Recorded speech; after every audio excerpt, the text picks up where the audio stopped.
So I want to show you guys one more thing, how corroded they get.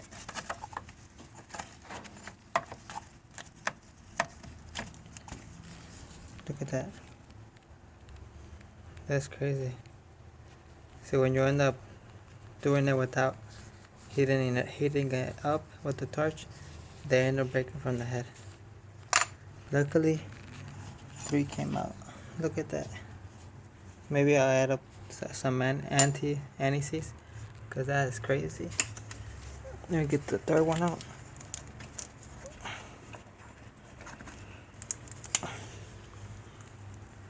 The bottom one. So I'm gonna end up hitting this because this didn't even come out.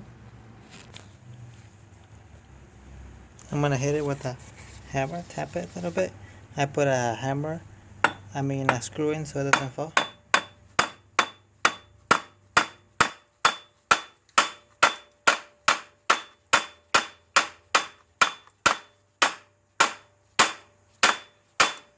This guy should come out.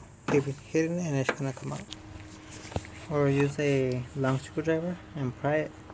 There you go. That helps more. And it's holding by one bolt. Alright guys. See you guys later.